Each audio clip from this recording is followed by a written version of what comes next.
kita membahas tentang sosok yang sangat mencintai kita sejak 14 abad yang lalu.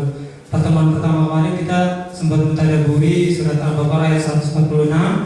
Lalu sedikit disampaikan tentang ciri-ciri bagaimana Rasulullah SAW. Insya Allah pekan ini kita akan melanjutkan lagi poin kedua dan poin ketiga, yaitu bagaimana mencintai Rasulullah SAW dan bagaimana para sahabat-sahabat Rasulullah SAW mencintai beliau. Baik, untuk mempersingkat waktu, kami persilahkan kepada Ustaz Umar Maka untuk menyampaikan tausiahnya. Falyatafaddal mashkura.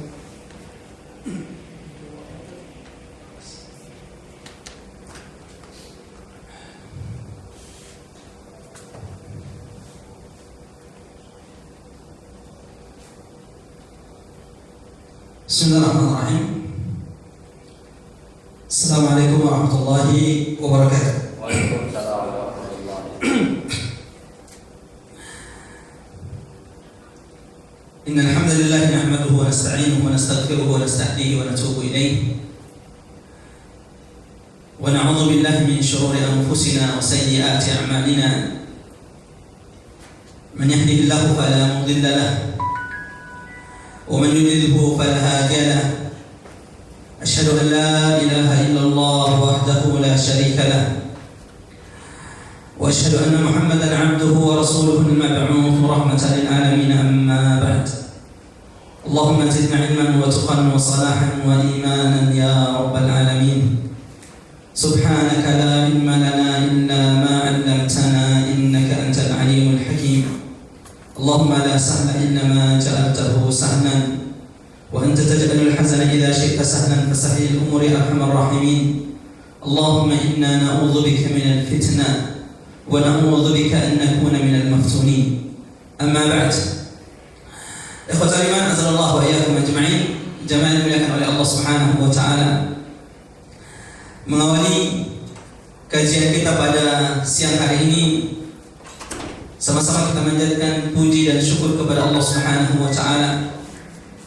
Alhamdulillah, puji syukur kepada Allah Subhanahu wa taala yang masih memberikan kepada kita semua umur panjang, di mana banyak dari sanak famili kita telah Allah tetapkan ajal dan umur mereka. Alhamdulillah, puji syukur kepada Allah Subhanahu wa taala yang sampai saat ini masih memberikan kepada kita semua kesehatan yang insyaallah afiat. Kesehatan yang mendatangkan maghfirah, ampunan dari Allah Subhanahu wa taala.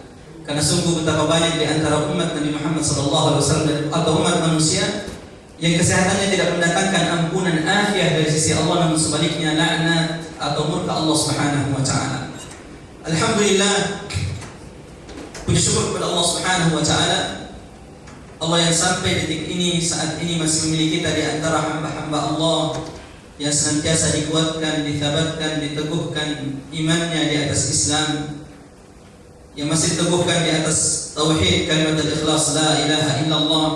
Yang mari sama-sama kita berdoa, mudah-mudahan insyaallah Allah kabulkan doa kita pada siang hari ini. Mudah-mudahan Allah pun memilih kita di antara hamba-hamba Allah yang ditutup dengan husnul khatimah, yang ditandai dengan akhir ucapan mereka ketika meninggal adalah kalimat la ilaha illallah. Salam dan taslim kepada Rasulullah sallallahu alaihi wasallam. Rasulullah yang sudah memberikan kepada kita peringatan. Rasulullah SAW yang karena ceritanya kepada umatnya sudah memberikan gambaran secara detail tentang akhir zaman yang saat ini sedang kita hidup di dalamnya. Barusan atau sebelum zuhur kita sudah melihat berita bersama-sama bagaimana kemudian ada berita bom meledak di Sarinah. Kemudian ada yang mengatakan ada juga di Cikini, kemudian di Palmerah.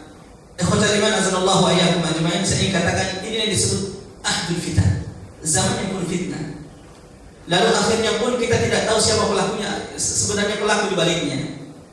Yang lagi-lagi kalau kemudian kita ingin melihat visi dan misi semua isu-isu terorisme ini, kembali bahwa terorisme akan dilekatkan kepada umat Islam. Oleh karena itu Rasulullah SAW mengatakan dalam hadisnya, badiru bil a'mali fitanan, bersegeralah kalian untuk memperbanyak amal saleh fitanan, sebelum muncul zaman fitnah. Sekarang kira-kira kita hidup di zaman fitnah atau belum? Nah, kita sudah ada di zaman fitnah atau masih muqaddimah baru mau masuk di zaman fitnah? Sudah ada di dalamnya atau baru mau masuk di zaman fitnah? Kira-kira kita sekarang ini ada di mana? Baru mau masuk di zaman fitnah atau sudah ada di dalam masa fitnah itu sendiri? Boleh sharing dengan teman-teman yang difahami saat ini. Kita ini sudah masuk di zaman fitnah atau masih baru mau masuk di zaman fitnah? Sudah masuk di zaman fitnah, betul. Bagi yang belum meragukan, lihat tanda-tanda zaman fitnah yang sudah digambarkan oleh Rasulullah SAW. Di antaranya Rasulullah mengatakan di antara tanda-tanda zaman fitnah itu adalah intisyaruz zina, merajalelanya perzinahan. Bukankah itu terjadi sekarang? Ya. Di antara tanda-tanda masa fitnah itu kata Rasulullah SAW, kathratul uquq. Banyaknya anak yang durhaka kepada ayah bundanya disebabkan oleh istrinya. Terjadi nggak? Mudah-mudahan tidak ada tempat ini. Tapi saya katakan ini tanda-tanda akhir zaman. Munculnya anak laki-laki, munculnya anak yang durhaka kepada ibunya karena siapa? Karena istrinya. Istri mungkin setiap jam ditelepon, sayang, Hani, lagi di mana? Sudah makan, namun melupakan bahwa ayah ada ibunda tercinta yang nun jauh di sana yang mungkin sehari belum pernah ditelepon, atau mungkin seminggu tidak pernah ditelepon, atau mungkin jangan-jangan sudah sebulan ini tidak pernah ditelepon. Ini jangan-jangan di antara bentuk durhaka kepada orang tua, dan ini sudah digambarkan Rasulullah SAW. Oleh karena itu Rasulullah mengatakan, bersegeralah kalian memperbanyak amal soleh sebelum muncul masa fitnah. Kenapa? Kaqita'il lailil muzlim. Coba deh, subhanallah. Perhatikan gambaran Rasulullah. Ketika sudah datang masa fitnah, kata Rasulullah, kaqita'il lailil muzlim. Masa fitnah itu, hari-hari di zaman fitnah itu, kaqita'il lailil muzlim, seperti penggalan malam yang gelap gulita. Kita hidup di siang harinya di masa fitnah itu, siang harinya Rasulullah gambarkan seperti penggalan malam gelap gulita. Maksudnya apa? Pada saat itu manusia susah untuk membedakan antara hak dan batil. Kenapa Rasul memberikan gambaran seperti penggalan malam gelap gulita? Bukankah di malam hari kita susah untuk membedakan hitam dan putih?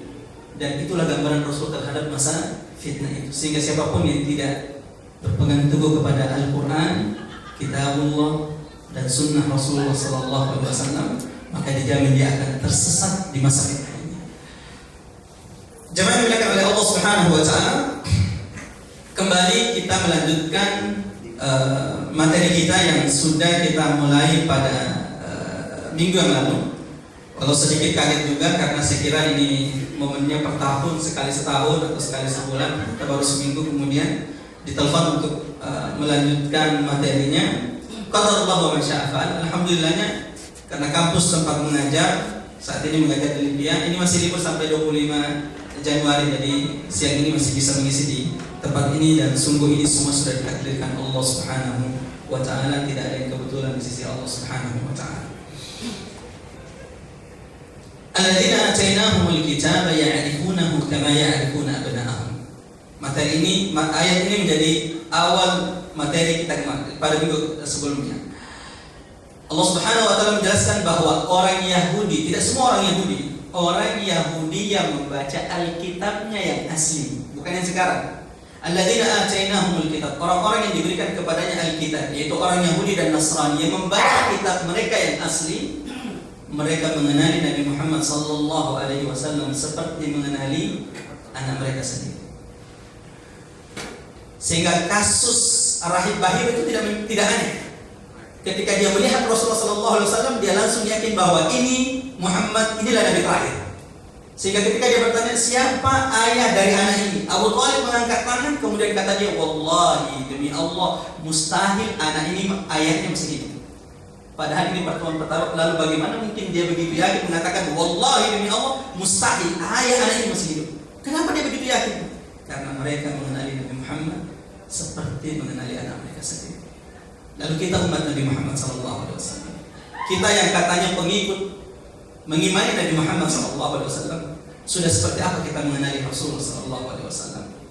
rambutnya Rasulullah belah dua atau belah samping, keriting atau lurus? Saya mau tanya dulu nih, antara dua pilihan aja, keriting atau lurus? Dua-duanya tidak ada. Dua-duanya tidak ada, bukan keriting juga bukan lurus. Tetapi kemudian ikat, berombak. Rambut Rasulullah itu belah dua atau tidak? Ini menjadi PR betul bagi kita umat Muhammad SAW. Sudah seperti apa kita mengenali Rasulullah SAW?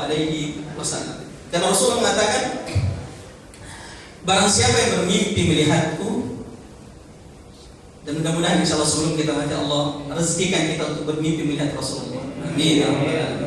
Barang siapa yang bermimpi melihat Rasulullah, maka sungguh dia telah melihat Rasulullah SAW. Kenapa? Satu-satunya manusia yang tidak bisa dipermisalkan dirinya oleh iblis, oleh syaitan adalah Muhammad sallallahu alaihi wasallam. Sallu ala Nabi, Allahumma salli wa sallim ala Muhammad wa ala ali Muhammad. Poin pertama sudah kita jelaskan, limadha nuhibbur Rasul. Kenapa kita mencintai Rasulullah sallallahu alaihi wasallam? Dan sudahkah kita sungguh-sungguh mencintai Rasulullah? Kalau ditanya mungkin sudah, tetapi seperti apa kita mencintai Rasulullah itu yang masih tanda tanya.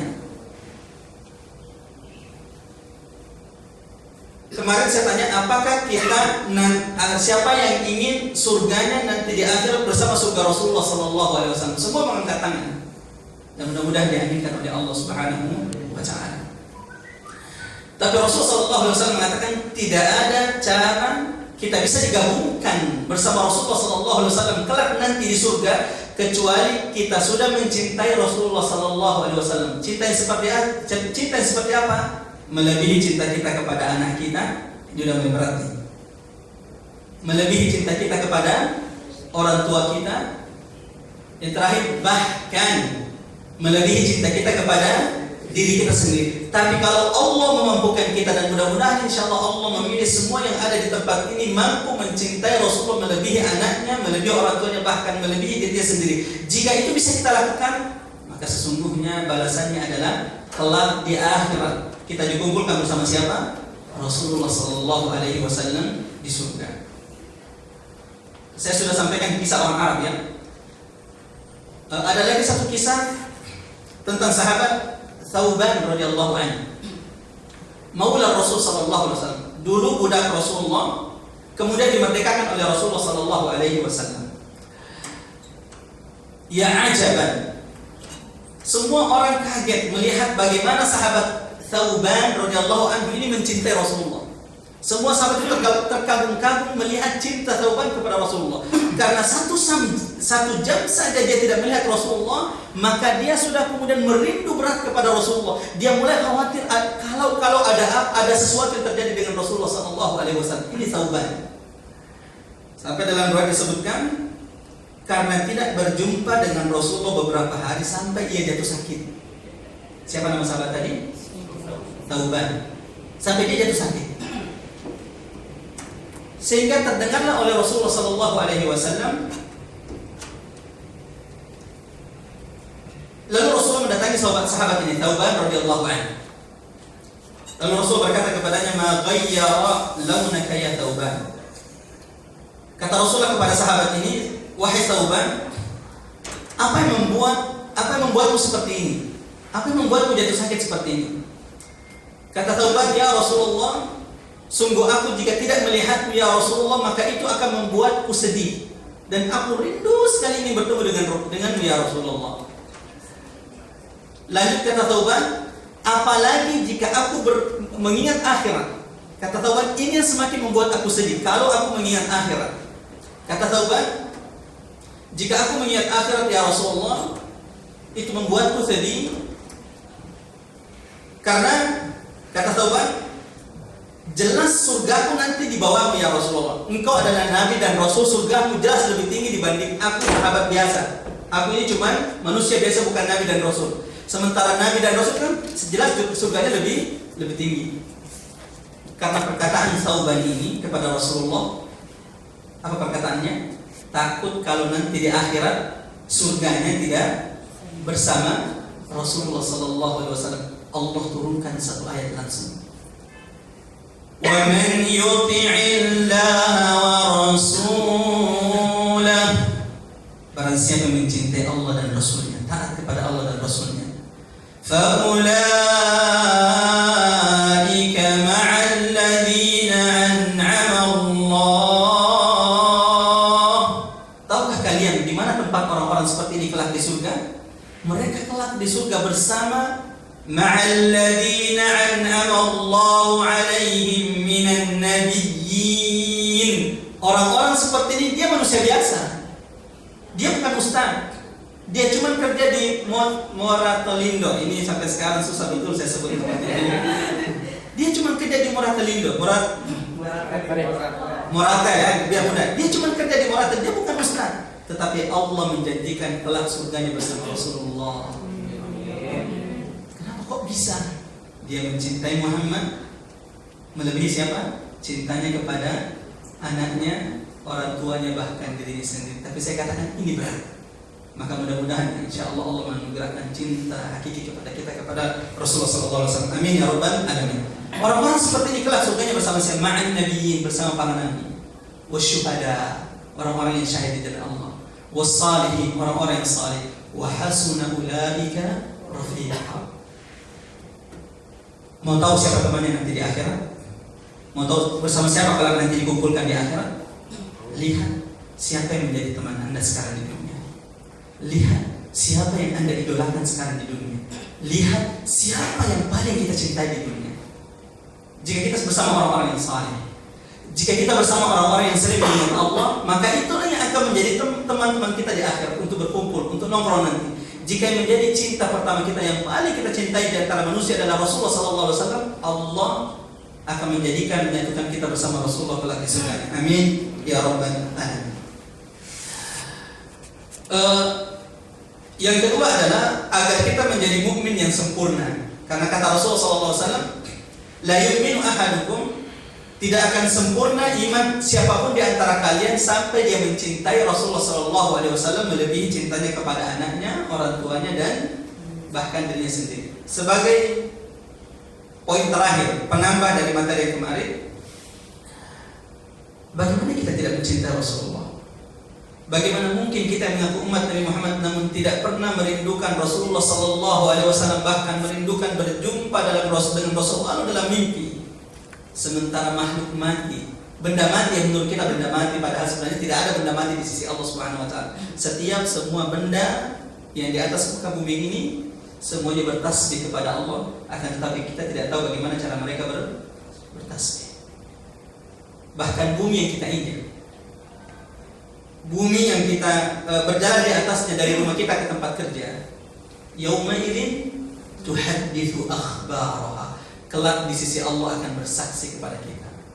Mungkin ketika kita mengambil hak orang lain di kantor, tidak ada yang melihat kita, tetapi ingat bumi di mana Anda menginjak akan bersaksi di hadapan Allah Subhanahu wa Ta'ala. Silakan melakukan amal soleh di tempat kerja Anda, walau mungkin tidak dilihat oleh bos Anda, walau mungkin tidak ada yang menyanjung Anda dengan perbuatan-perbuatan baik Anda, akan tetapi ingatlah yauma idzin tuhadditsu akhbaraha, bumi di mana Anda berpijak akan bersaksi di hadapan Allah atas setiap kebaikan-kebaikan yang kita lakukan.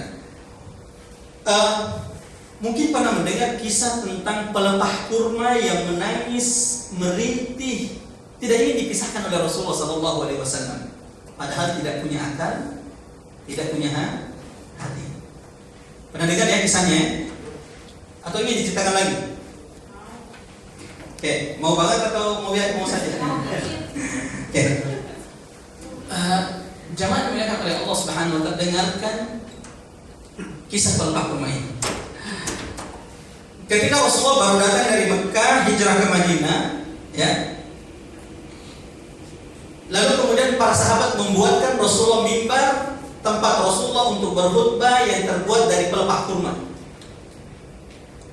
Lambat laun kemudian semakin banyak sahabat yang masuk Islam, sehingga sahabat membutuhkan mimbar yang lebih bagus, yang lebih tinggi, sehingga sahabat yang di belakang ini bisa melihat Rasulullah SAW. Maka dibuatkanlah Rasulullah SAW mimbar yang terbuat dari kain, min khashabin. Mimbar baru dibuatkan untuk Rasulullah SAW pada hari di mana ini perdana pertama kali Rasulullah menggunakan mimbar barunya yang terbuat dari apa tadi? Kayu, meninggalkan meninggalkan mimbar lamanya yang terbuat dari pelepah kurma ke mimbar baru yang terbuat dari kayu. Ketika Rasulullah SAW mulai berkhutbah di mimbar barunya, tiba-tiba Rasulullah SAW berhenti dari khutbahnya. Karena Rasulullah mendengar ada suara rintihan, dan suara rintihan tangisan ini tidak hanya didengar oleh Rasulullah SAW saja, tetapi semua sahabat yang ada dalam masjid itu mengatakan bahwa kami mendengar ada suara rintihan. Dan ternyata suara rintihan itu dari mana? Dari pelepah mimbar Rasulullah yang lama yang terbuat dari pelepah kurma yang tidak ingin posisinya diambil oleh yang lain.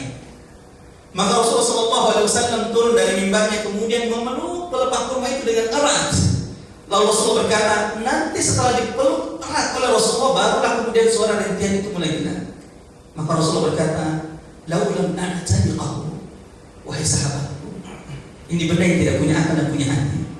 Tetapi seandainya aku tidak memeluknya, maka dia akan merintih, menangis merintih seperti ini sampai hari kiamat. Ini benda mati yang tidak punya akal dan hati. Lalu bagaimana dengan kita umat Rasulullah Sallallahu Alaihi Wasallam?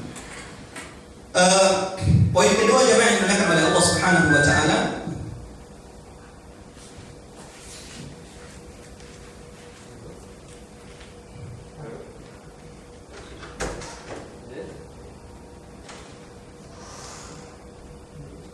ya, ini kemudian sempat ditanyakan oleh salah satu jamaah kemarin. Kita sudah paham bahwa kenapa kita wajib mencintai Rasulullah Sallallahu Alaihi Wasallam. Jawabannya adalah agar kita kelak disatukan bersama Rasulullah nanti di surga. Kedua, kenapa kita mencintai Rasulullah? Agar kita menjadi mukmin yang sempurna di mata Allah dan Rasulnya. Yang ketiga, jika benda mati, pelepah kurma saja merindukan bertemu Rasulullah, lalu bagaimana dengan kita? Jemaah dimuliakan oleh Allah Subhanahu Wa Taala. Poin kedua adalah bagaimana mencintai Rasulullah Sallallahu Alaihi Wasallam. Di dalam surah Al-Baqarah, Allah Subhanahu Wa Taala memberikan peringatan, wa minan nasi man yaqulu amanna billahi wa bil yaumil akhir. Kata Allah, di antara manusia ada yang mengatakan kami ini beriman kepada Allah dan beriman kepada hari akhirat. Wa ma hum bimu'minin. Tapi musibahnya adalah ternyata di mata Allah dia ini tidak beriman. Ini kan kasihan orang-orang seperti ini, merasa dirinya beriman tapi ternyata di mata Allah dia ini tidak termasuk orang-orang beriman. Nah, jangan sampai juga cinta kita kepada Rasulullah Sallallahu Alaihi Wasallam seperti itu. Jangan sampai kemudian kita hanya mengaku cinta kepada Rasulullah Sallallahu Alaihi Wasallam di lisan kita, tetapi perbuatan kita, perilaku kita bertentangan dengan apa yang diinginkan oleh Rasulullah Sallallahu Alaihi Wasallam. Lalu bagaimana mencintai Rasulullah Sallallahu Alaihi Wasallam? Jika mengaku cinta kepada Rasulullah Sallallahu Alaihi Wasallam, maka buktikan dengan menjadikan Rasulullah Sallallahu Alaihi Wasallam uswatun hasanah sebagai tauladan kita. Ada yang sudah menikah di sini? Banyaknya dari mukanya sudah banyak ya. Malah yang sepertinya jomblo sakinah yang banyak di sini ya. Mudah-mudahan insyaallah yang masih jomblo sakinah mudah-mudahan diberikan oleh Allah jodoh terbaik insyaallah. Ya. Karena semua makhluk itu pasti ada jodohnya.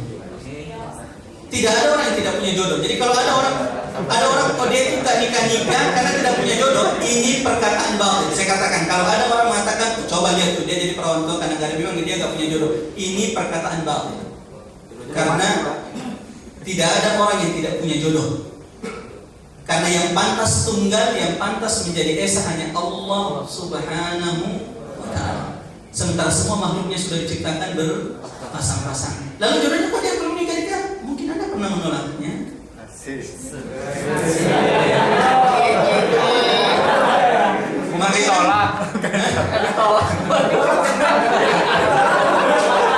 Ini sudah kita kembali ke materi ya. Nanti sesi khusus ya. Nanti sesi khusus tentang ibadah. Tapi saya katakan bahwa jika mengaku cinta kepada Rasulullah, jadikan Rasulullah sebagai qudwah tauladan kita. Bagi yang sudah berkeluarga, jadikan Rasulullah Sallallahu Alaihi Wasallam sebagai tauladan kita bagaimana menjadi suami yang terbaik. Mau tahu siapa laki-laki yang paling baik di mata Allah dan Rasulnya di antara kita ini? Bukan yang paling putih babi, tidak. Bukan juga yang paling panjang jenggotnya, tidak.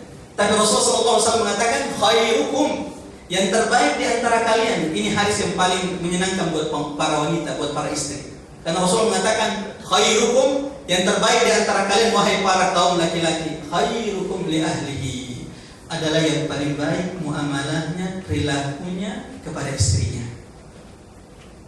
Dan akulah, kata Rasulullah SAW, laki-laki yang paling baik muamalahnya, muasyarahnya, perilakunya kepada istrinya.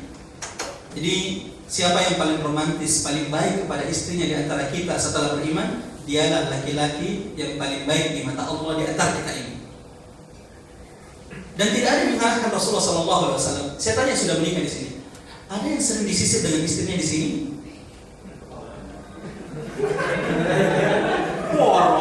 Ya? Yang ada Pak duit. Jika tidak pernah disisir oleh istri, sesekali mintalah, karena Rasulullah SAW melakukan ini dengan Aisyah radhiyallahu anha. Mungkin bagi kaum laki-laki, ketika istrinya datang, Abi atau sayang, saya sisir rambutnya, udah lebay banget sih. Saya katakan mungkin ini hal yang menurut kita hal sepele, tetapi sesungguhnya inilah penguat cinta khususnya bagi suami istri yang berada di akhir zaman ini. Betul nggak? Selanjutnya, ada yang mau bertanya? Ada yang sering diparfumi oleh istrinya di sini? Jika belum pernah, seperti kita harus menjadikan Rasulullah sebagai qudwah. Rasulullah SAW kata Aisyah, aku senantiasa utayyibur Rasul, aku senantiasa memakaikan Rasulullah parfum. Bukankah yang di antara penguat cinta yang telah dicontohkan oleh Rasulullah SAW? Maaf ya masih jomblo sakinah, segera menikah ya.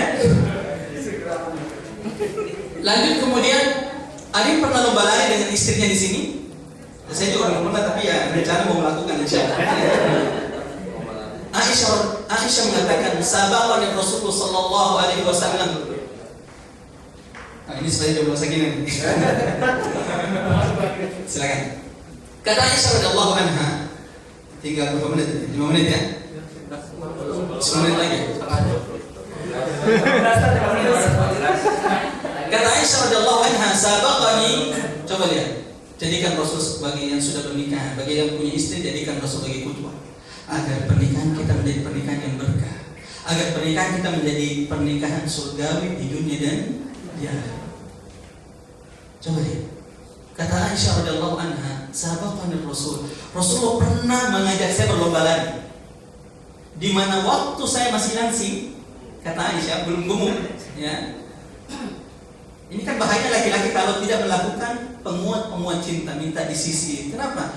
Istrinya waktu dinikahinya dulu masih langsing, tapi setelah menikah 5 tahun kan sudah mulai membesar, mulai subur, ya. Lalu tiba-tiba di tempat kerjanya melihat yang masih langsing seperti 5 tahun atau 10 tahun yang lalu. Ini kalau tidak ada penguat cinta, ini bisa terkena fitnah.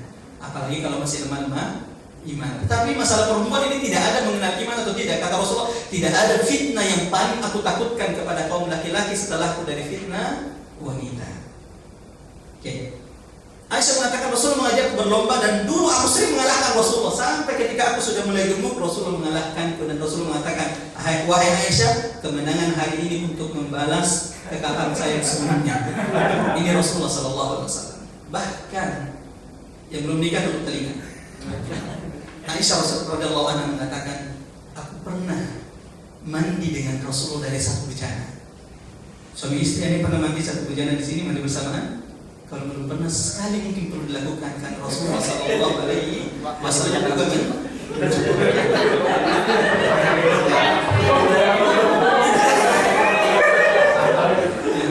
kita lanjut temanya.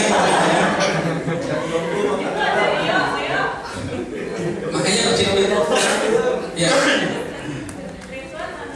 Kalau boleh pergi nanti sehari mengintip kemesraan Rasulullah SAW, mengintip sehari bersama Rasul, sehari di rumah Rasulullah SAW, khusus tentang keluarga, boleh ya. Tapi hari ini kita bercerita tentang bagaimana mencintai Rasulullah SAW. Yang pertama adalah menjadikan Rasulullah sebagai qudwah. Jika Anda seorang pemimpin di tempat kerja, di rumah, atau dimanapun Anda berada, jika Anda seorang pemimpin, ketahuilah Rasulullah Sallallahu Alaihi Wasallam bagaimana Rasulullah menjadi seorang pemimpin umat yang tidak pernah hilang ketawaduannya walau dia sudah berada di atas tampuk kepemimpinan.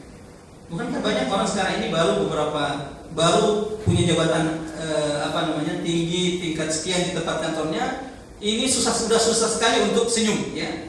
Menurut dia ini adalah cara dia untuk membangun haibah, membangun wibawa. Bukan seperti itu membangun wibawa, tetapi dengan akhlak. Bahkan senyum yang kita berikan itu diantara cara membawa. Bahkan Allah Subhanahu wa taala mengatakan di dalam Al-Qur'an, "Inna Allah la yuhibbu man kana mukhtalan fakhura."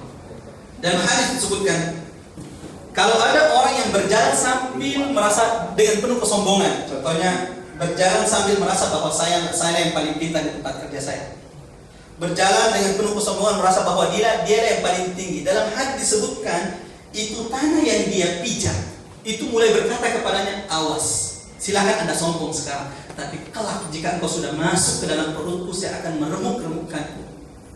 Oleh karena itu Luqman berwasiat kepada anaknya, wala tusa'ir khaddak, wahai anakku, jangan pakemkan pipimu. Maksudnya apa di sini? Sebenarnya ini istilah untuk onta. Jadi onta itu kan kalau kena korengan lehernya, onta itu kan bisa kena korengan di leher, ya. Onta itu kalau korengan lehernya susah balik, betul nggak ya? Susah balik, ya.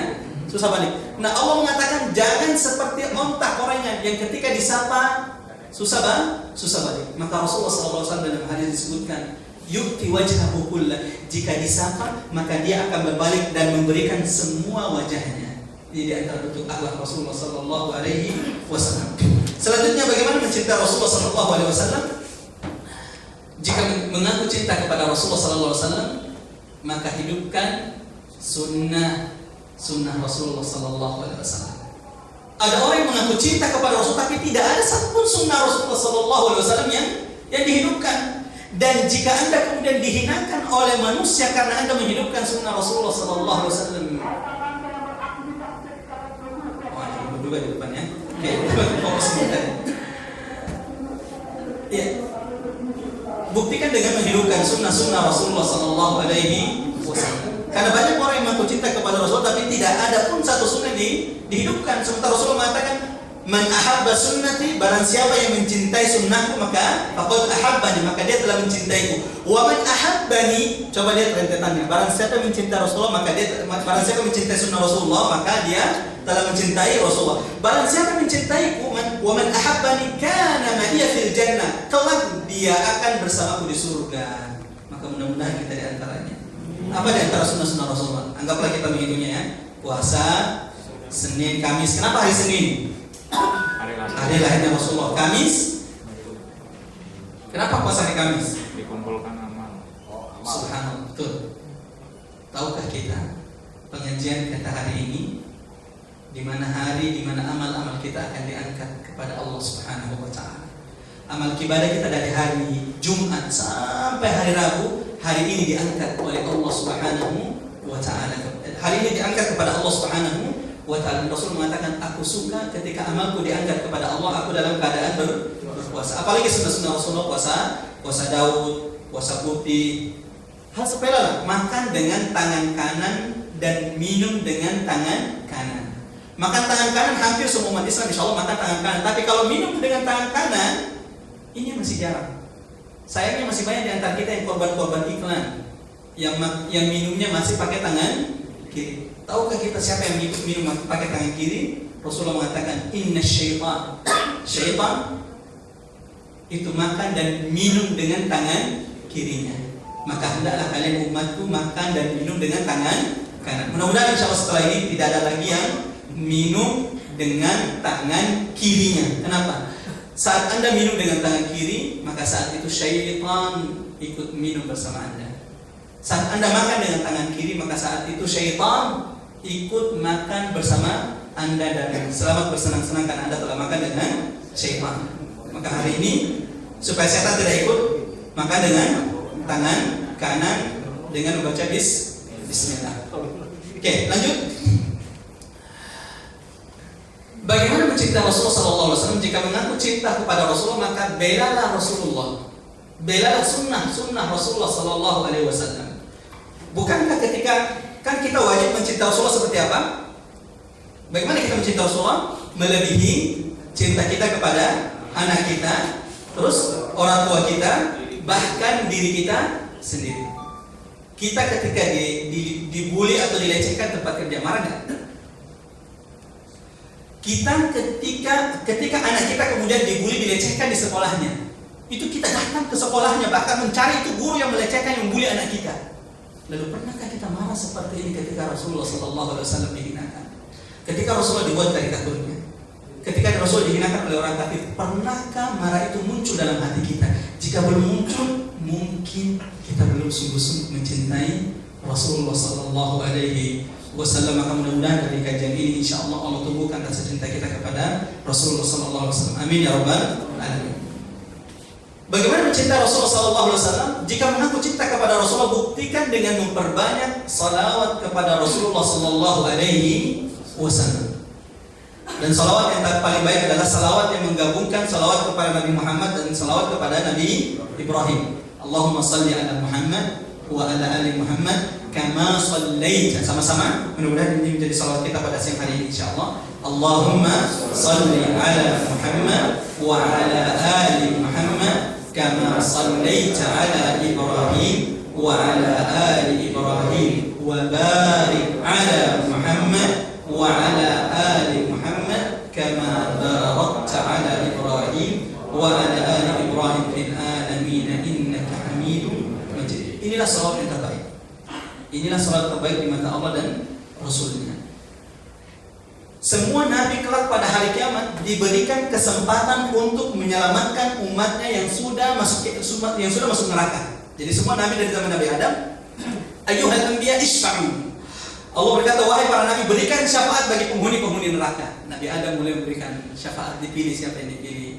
Nabi Musa, Nabi Nuh, semua nabi kemudian memberikan syafaat kepada umatnya, sampai kemudian giliran Rasulullah SAW, umat Nabi Muhammad yang sudah terlanjur masuk neraka.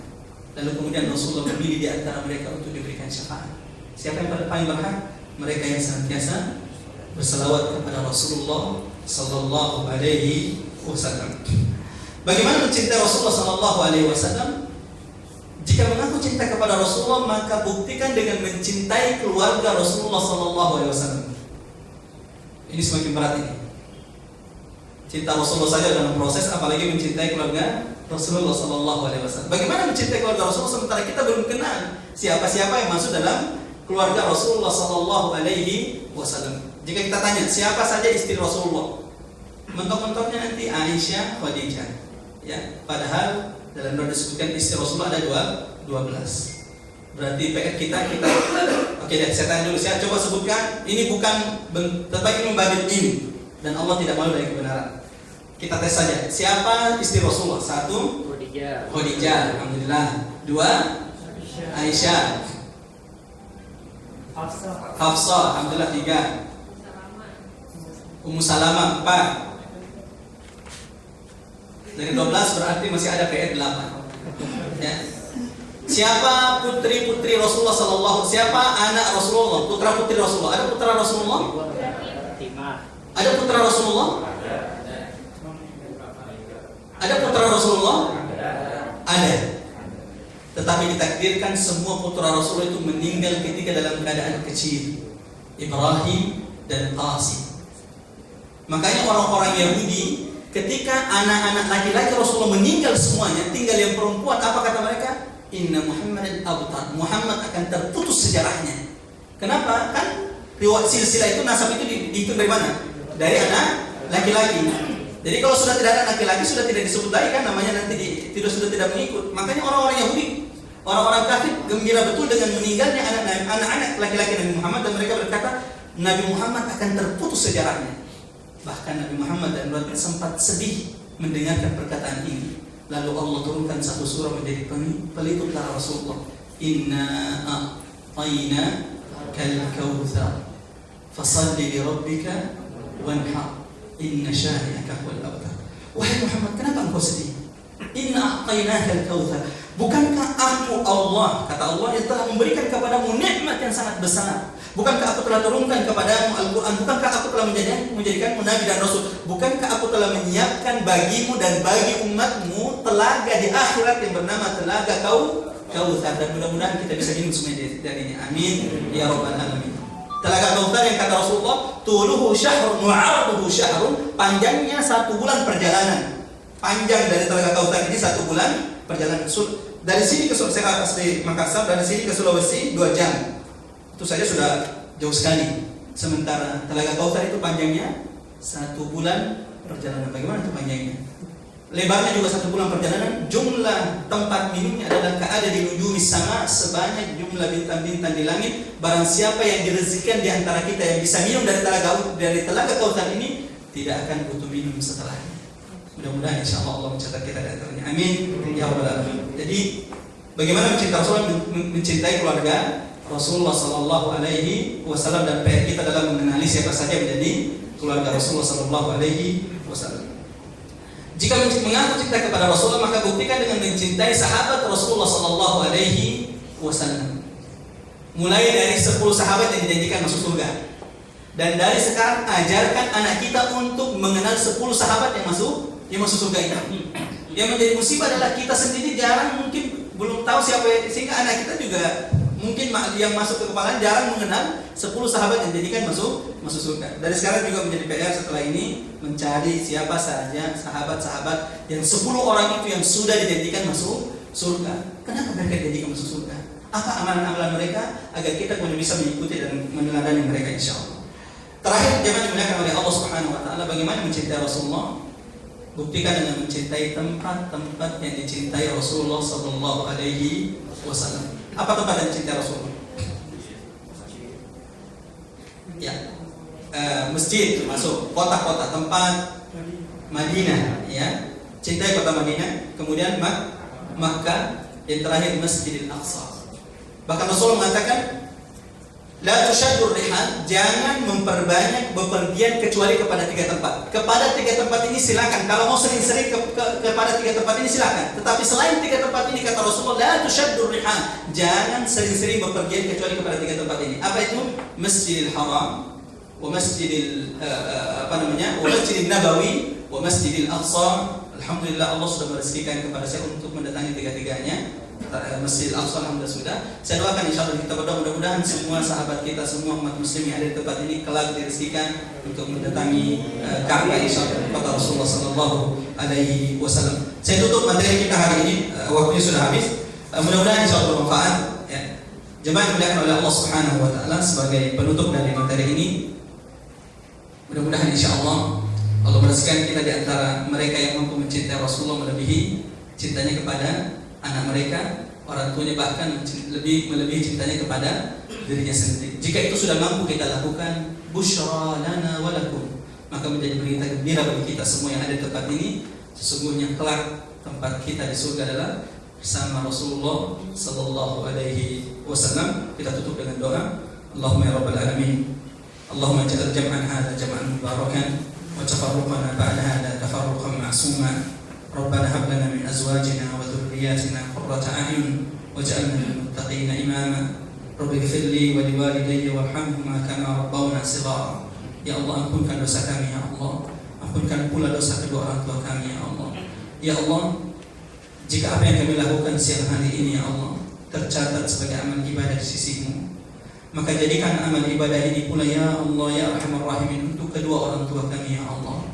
Ya Allah, siapapun di antara kami yang kedua orang tuanya telah meninggal, jadikan amal soleh kami siang hari ini sebagai penerang kuburan mereka saat ini ya Allah. Jadikan amal soleh kami pada hari ini Allah jadi pengampun atas dosa-dosa yang pernah dilakukan oleh kedua orang tua kami. Rabbana atina fid dunya hasanah wa fil akhirati hasanah wa qina adzabannar. Subhana rabbika rabbil izzati amma yasifun wa salamun alal mursalin walhamdulillahi rabbil alamin. Assalamualaikum warahmatullahi wabarakatuh.